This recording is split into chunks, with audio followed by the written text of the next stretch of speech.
18 December 1998 line of control پر موجود آخری post گلتری کو برف کے تحت نگار نظر پھیلے سلسلے نے اپنی مکمل گرفت میں لیا ہوا تھا۔ -30 ڈگری سینٹی گریڈ سردی کا تصور ہی ہڈیوں میں گودا جما دینے کے لیے کافی ہے، جبکہ انہیں اس کا گزشتہ کئی دنوں سے سامنا تھا۔ ایک پہاڑی کے دامن میں چھپی اس پاکستانی پوسٹ پر زندگی کی واحد علامت کیروسین آئل سے جلتا وہ دیا تھا، جس نے اگلو میں بند ان مٹھی بھر جانثاروں کو اپنے ہونے کی ساری رات گواہی دی تھی۔ یہاں رات اور دن کی اذیت ناکیوں میں کچھ فرق نہیں تھا۔ سورج نکلنے کا منظر ڈوبنے سے زیادہ تکلیف دہ تھا۔ برف پر جب سورج کی کرنیں پڑتی تو آنکھیں اندھی ہونے کا احساس ہوتا تھا۔ وہ دن کے اجالے میں عموماً آنکھوں پر بڑی شیشوں کی سیاہ اینک لگا کر رکھتے تھے۔ تینوں نے نماز باجماعت ادا کی تھی اور اب اس سفر کی تیاری پر کمر باندھ رہے تھے جس کا انہیں آج رات ہی ہیڈ کوارٹر سے حکم ملا تھا۔ اس سفر کی نوعیت کیا تھی، اس کا پس منظر کیا تھا، پیش منظر کیا ہوگا، ان کے پاس کسی سوال کا جواب نہیں تھا۔ فوجی تربیت کے مطابق انہیں کسی حکم کا جواز تلاش بھی نہیں کرنا ہوتا، بس حکم پر اپنی تمام تر استعداد کے ساتھ عمل کرنا ہوتا ہے۔ یہ بھی ایسا ہی حکم تھا۔ لائن آف کنٹرول یاد کرو، دشمن کے علاقے میں جتنی دور تک جا سکو جاؤ، 3 دن گزارنے کے بعد صورتحال کی مکمل رپورٹ دو۔ دشمن کی نقل و حرکت، موجودگی، موسمی صورتحال، جو کچھ بھی ان کے مشاہدے میں آتا وہ بیان کرنا تھا۔ 12 نادرن لائٹ انفینٹری کے کیپٹن علی اور حوالدار لالک جان کے ذمہ یہ مہم آن پڑی تھی۔ گزشتہ 7 سال سے انہوں نے ڈومیل میں پڑاؤ ڈال رکھا تھا۔ 7 سال طوفان باد و بارہ کا سامنا کرنے کے بعد جب وہ لوگ امید کر رہے تھے کہ اب انہیں گرم میدانی علاقوں کی طرف بھیجا جائے گا، اچانک نیا حکم آ گیا کہ انہیں ڈومیل سے زیادہ ٹھنڈے اور موسمی شدائد سے گھرے گلتری کے علاقے میں جانا اور وہاں اپنی صف بندی کرنی تھی۔ فوج میں معمول کے مطابق ایسا نہیں ہوتا، لیکن یوں محسوس ہوتا تھا جیسے 12 نادرن لائٹ انفینٹری کو خصوصی صورتحال سے نمٹنے اور اس میں دھکیلنے کی مشق کی جا رہی ہے، جس کا ثبوت اچانک آنے والی یہ مہم تھی جس پر وہ روانہ ہو رہے تھے۔ کیپٹن علی نے طائرانہ نظر اپنے دونوں ساتھیوں پر ڈالی، جنہوں نے اس کی تقلید میں اپنی کمر پر معمول سے زیادہ بوجھ لاد رکھا تھا۔ اس میں خیمہ، کھانے پینے کا سامان، فرسٹ ایڈ، ایمونیشن اور اچانک درپیش صورتحال سے نمٹنے کے لیے باقی سامان شامل تھا۔ تیار؟ علی نے کیپٹن ندیم اور حوالدار لالک جان کی طرف دیکھا۔ دونوں نے اس بات میں سر ہلائے اور تینوں اگلو سے باہر آ گئے، جہاں برفیلی موت چیختی چنگھاڑتی پھر رہی تھی کہ کب کوئی کمزور شکار ملے اور وہ اس پر جھپٹے۔ ان کے لیے اس نوعیت کے موسمی شدائد گو کے معمول کی بات تھی، اور پچھلے 7 سال سے وہ جس طرح کے موسمی عذاب جھیلتے آ رہے تھے، اس کے بعد یہ معمول کی پریکٹس تھی۔ لیکن اس بات کا تینوں کو احساس تھا کہ وہ دشمن کے علاقے میں دور اندر تک ریکی کرنے جا رہے ہیں، اور 3 دنوں میں انہیں جو بھی چیلنج درپیش ہوا، اس کا سامنا انہیں خود ہی کرنا پڑے گا۔ خود ساختہ ہی صحیح، لیکن بین الاقوامی سرحد عبور کر کے کوئی ان کی مدد کو نہیں آئے گا۔ یہ ہدایت بطور خاص کی گئی تھی کہ اپنی نقل و حرکت کو محفوظ رکھنے کے لیے وہ وائرلیس کے استعمال سے حتی الوسع گریز کریں گے۔ ظاہر ہے دشمن نے جو کچھ مدت کے لیے اس علاقے سے پیچھے ہٹ گیا تھا، یہاں اپنی کمیونیکیشن کا انتہائی جدید اور حساس نظام قائم کر رکھا تھا، اور وہ کسی بھی مشتبہ حرکت پر بڑی چوکسی سے نظر رکھے ہوئے تھا۔ اگر کسی موجودگی کا یہاں معمولی سا شک بھی گزرتا تو بھارتی ہیلی کاپٹر حرکت میں آتے اور چند منٹ کے اندر وہ زمین پر بیٹھی بطخوں کی طرح ان کا نشانہ بن جاتے، جس کے بعد ان کی لاشیں بھی شاید کبھی اپنے لوگوں تک واپس نہ پہنچ پاتی۔ کیپٹن علی اور کیپٹن ندیم نے اس خطرناک مہم جوئی میں شمولیت اس لیے اختیار کی تھی کہ وہ فوج کی روایت لیڈ فرام دا فرنٹ کو حرز جان بنائے ہوئے تھے۔ عین ممکن تھا کہ ان کے تیسرے ساتھی بھی کوئی جونیئر آفیسر ہی ہوتے، لیکن حوالدار لالک جان، جو چیتے کی سی پھرتی اور سخت جان کے لیے خاص شہرت رکھتا تھا اور جسے قدرت آنے والے وقت میں ایک عظیم الشان منصب سے نوازنے کے لیے تیار کر رہی تھی، خواہش کر کے ان کے ساتھ شامل ہوا تھا۔ علی و صبح سفر آغاز ہوا۔ تینوں تربیت یافتہ اساکر تھے، جذبہ شہادت سے بھرے ہوئے، لیکن اس مہم کے کچھ خصوصی تقاضے بھی تھے، جن میں سب سے اہم خود کو آخری لمحات تک دشمن کی نظروں سے محفوظ رکھنا اور ٹکراؤ سے حتی الوسع اجتناب کرنا۔ ان کے لیے یہ فوجی سے زیادہ جاسوسی مہم بن گئی تھی، اور وہ جان ہتھیلی پر رکھے اس مہم کو سر کرنے نکلے تھے۔ اس کراولی ٹیم کو 22 کلومیٹر تک علاقے میں گشت لگا کر صورتحال کا جائزہ لینا تھا۔ پہلے دن کے سفر کے آغاز پر وہ بہت محتاط تھے۔ ریڈیو انہوں نے آف کر دیا تھا اور اس بات کا مصمم ارادہ رکھتے تھے کہ بدترین حالات میں بھی ریڈیائی رابطے سے اجتناب کریں گے۔ کیپٹن علی کی قیادت میں ترتیب اور تنظیم کے مطابق موسمی عذاب کا سامنا کرتے برف کے اس جہنم زار میں تینوں سرفروش رواں دواں تھے۔ -40 سینٹی گریڈ سردی میں کہ جہاں سانس بھی نالی میں جمتا محسوس ہو رہا تھا، وہ 2-3 گھنٹے مسلسل چلتے رہے، جس کے بعد ایک سنگلاخ برف میں ڈوبی پہاڑی کے دامن میں انہوں نے اپنے حلقوم میں جمی زندگی کو حرارت دینے کے لیے چائے اور کافی کے کچھ گھونٹ بھرے اور اپنے پاس موجود نقشے میں نشانات لگائے، ارد گرد صورتحال کا اندراج کیا اور اگلی منزل کی طرف عازم سفر ہوئے۔ احتیاط اور رازداری کو برقرار رکھنے کے لیے انہوں نے شام ڈھلنے تک اس طرح چلتے چلے جانے کا ارادہ کیا تھا۔ شام ڈھلنے پر، جس کا اندازہ صرف ہاتھوں پر بندھی گھڑیوں سے ہی ممکن تھا، انہوں نے ایک محفوظ پناہگاہ میں اپنے کاندھوں پر لدا برفانی خیمہ نصب کیا اور محفوظ خوراک کے استعمال کا ارادہ باندھا۔ رات اپنی مکمل قہر سامانیوں سمیت ان پر مسلط تھی۔ تینوں نماز کی ادائیگی کے بعد آپس میں صورتحال پر تبصرہ کرتے اور اگلے دن کی پلاننگ کرنے کے بعد اپنے سلیپنگ بیگز میں گھس گئے تھے، لیکن تینوں کی آنکھوں سے نیند کوسوں دور تھی، جبکہ دن بھر برف کے اس جہنم میں جہاں بسا اوقات ان کے قدم دھنس گئے تھے اور شدید سردی سے سانس لینا دو بھر ہو رہا تھا، وہ بہت تھکے ہوئے تھے اور تھکاوٹ کے بعد نیند معمول کی بات ہے، لیکن یہ احساس کہ وہ دشمن کے علاقے میں موجود ہیں جہاں ان کی خفیہ کمین گاہیں بھی یقیناً موجود ہوں گی، مواصلاتی نظام بھی ایکٹیو ہوگا اور کسی بھی لمحے وہ دشمن کے بچھائے جال میں پھنس سکتے ہیں، ان احساسات اور خدشات نے انہیں بہت چوکنا کر دیا تھا۔ تربیت کے مطابق انہوں نے رات باری باری پہرا اور نیند میں گزاری اور اگلے روز نماز پڑھنے کے بعد چائے کے کچھ گرم گھونٹ حلق میں اتار کر دوبارہ عازم سفر ہوئے۔ یہ سارا دن بھی ایسے ہی گزرا۔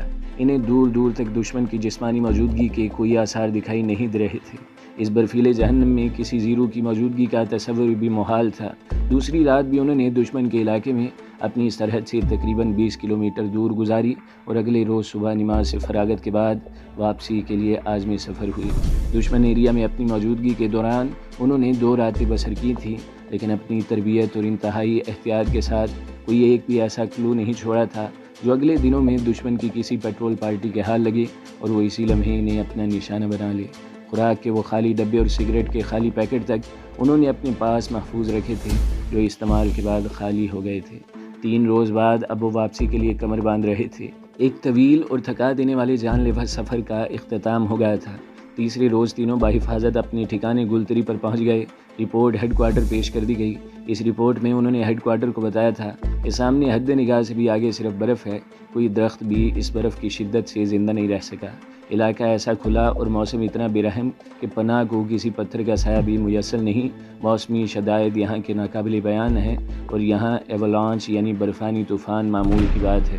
عین ممکن ہے آپ اپنے اگلو میں بظاہر محفوظ رات کو سوئیں اور صبح وہاں نہ خیمہ ہو نہ اس کے مکین۔ ایسے علاقوں میں تو پیٹرولنگ کرنے کے لیے بھی فارمیشن ہیڈ کوارٹر سے اجازت لینی پڑتی ہے۔ رپورٹ روانہ کرنے کے بعد بظاہر وہ مطمئن ہو کر بیٹھے تھے۔ یہاں فی الوقت صرف انتظار کرو اور دیکھو والی صورتحال ہی تھی، کیونکہ سامنے دور دور تک دشمن کا نام و نشان نہیں تھا۔ البتہ یہاں کی زمین، پہاڑ، درخت، پودے سب موسمی شدائد کے سامنے ان کی طرح بے بس تھے۔ ایولانچ کا خطرہ ہر لمحہ دامنگیر رہتا تھا۔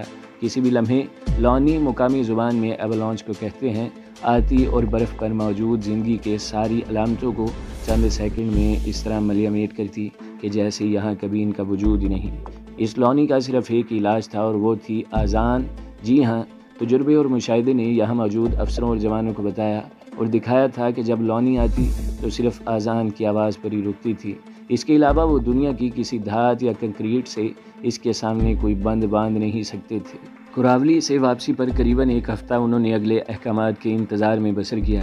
اس دوران صرف معمول کی سرگرمیاں جاری رہیں، جن میں سب سے اہم جوانوں کو موسمی شدائد سے محفوظ رکھنے کے انتظامات تھے۔ 8ویں روز کے احکامات نے انہیں چوکنا کر رکھ دیا تھا۔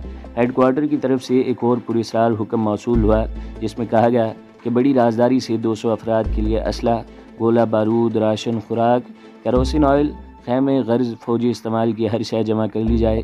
یہ سارا سامان بٹالین میں جمع کرنے کی ہدایت موصول ہوئی تھی، جو لائن آف کنٹرول پر موجود ہے۔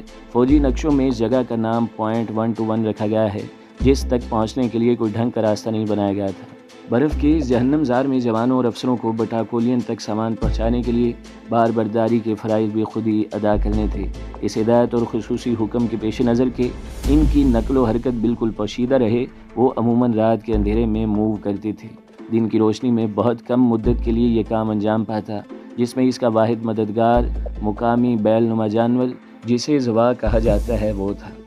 زوا پہاڑی بکریوں کی طرح چٹانوں اور برف پر قدم گاڑ کر چلنے میں خصوصی مہارت رکھتا ہے، اور قدرت نے اس جانور کو ایک خاص خوبی سے نوازا ہے کہ یہ کبھی اس جگہ قدم نہیں رکھتا جہاں برف کے نیچے کوئی کھائی یا گڑھا موجود ہو، بلکہ بالکل تربیت یافتہ فوجیوں کے انداز میں، جو عموماً وہ بارودی سرنگوں والے علاقے میں اپناتے ہیں، اپنی منزل تک پہنچ جاتا ہے۔ زوا مقامی جانور ہونے کے ناطے سردی کو خاطر میں نہیں لاتا، رات اور دن اس کے لیے کوئی فرق نہیں رکھتے، اس لیے اسے رات کو بھی بخوبی کام میں لایا جا سکتا ہے۔ رات کو اسے باہر میدان ہی میں چھوڑ دیا جاتا ہے اور اپنے مالک کے نزدیک ہی قیام کرتا ہے۔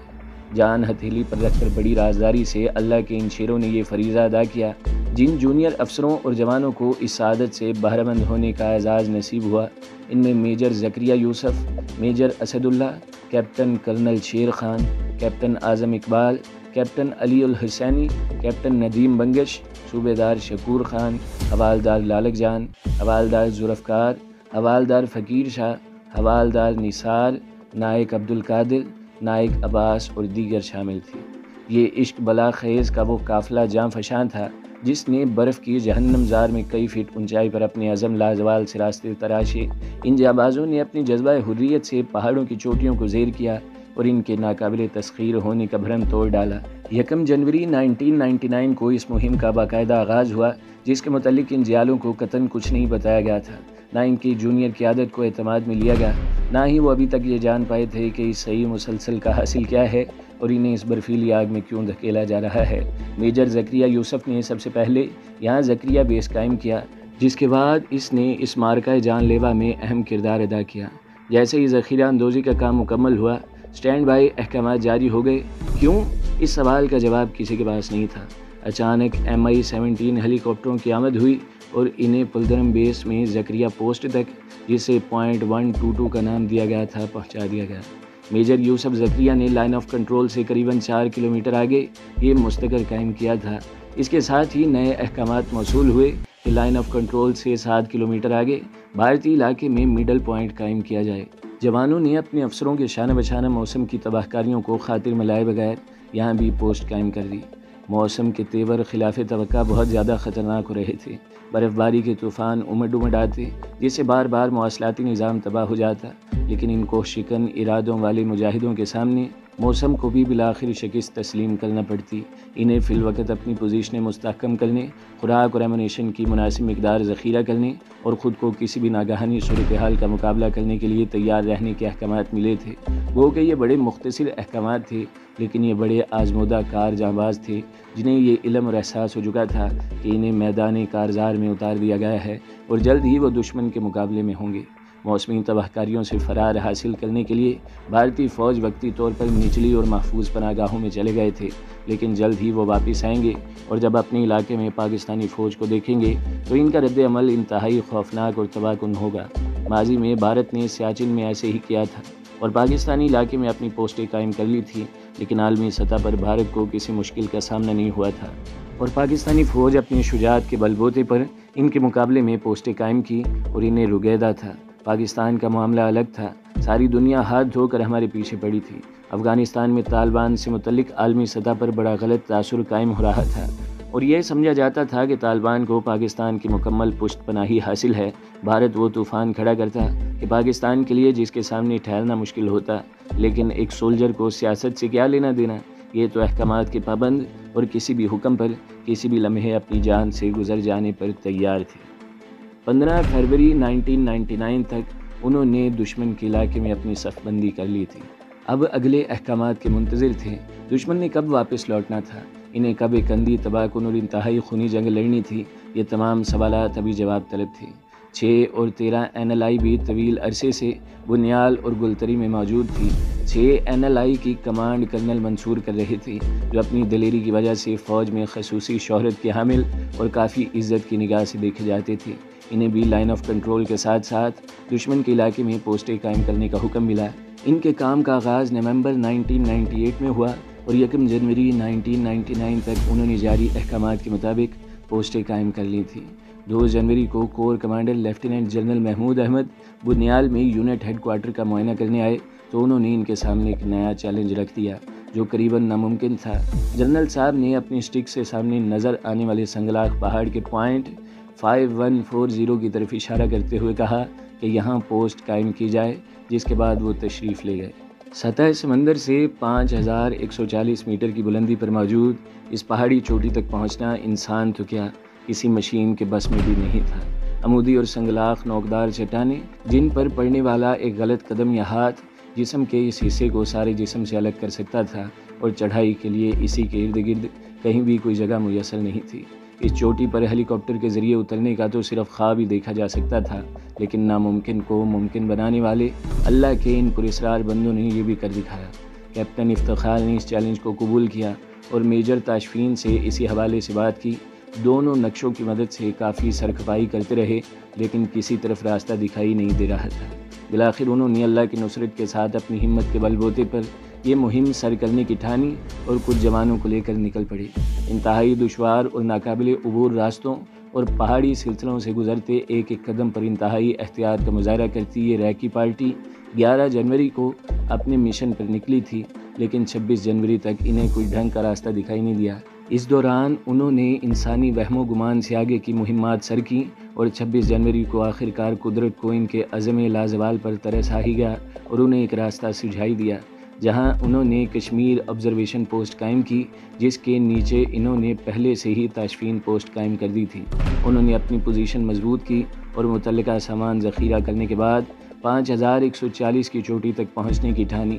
پے در پے ناکامیوں کے بعد بالآخر 31 جنوری کو انہوں نے ناممکن کو ممکن کر دکھایا اور 5140 کی چوٹی پر پہنچنے میں کامیاب ہو ہی گئے، جہاں افتخار آبزرویشن پوسٹ کا قیام عمل میں آیا، جہاں سے وہ مقبوضہ کشمیر میں شمال کی طرف بمبارڈ اور جنوب میں مراد باغ اور دراس تک کے علاقے پر بآسانی نظر رکھ سکتے تھے۔ یہ بڑی اور اہم شاہراہ تھی جہاں سے گزر کر بھارتی فوج کے دستے اس طرف آتے تھے۔ افتخار او پی قائم کرنے کا مطلب تھا کہ انہوں نے بمبارڈ، دراس اور مراد باغ کی طرف سے آنے والی بھارتی فوج کا داخلہ یہاں ناممکن بنا دیا تھا۔ اس پوسٹ پر قبضہ برقرار رکھ کر وہ جب چاہتے سامنے موجود بھارتی فوج کی مین لائن کاٹ کر رکھ دیتے۔ یہ بلا شبہ بڑی عظیم کامیابی تھی، جو ان افسروں اور جوانوں کی جہد مسلسل انت تک قربانیوں کے بعد ہی ممکن ہو سکتی تھی۔ دنیا کی کسی بھی فوج کے لیے ایسے موسم میں ان حالات میں یہاں تک پہنچنا ممکن ہی نہیں تھا۔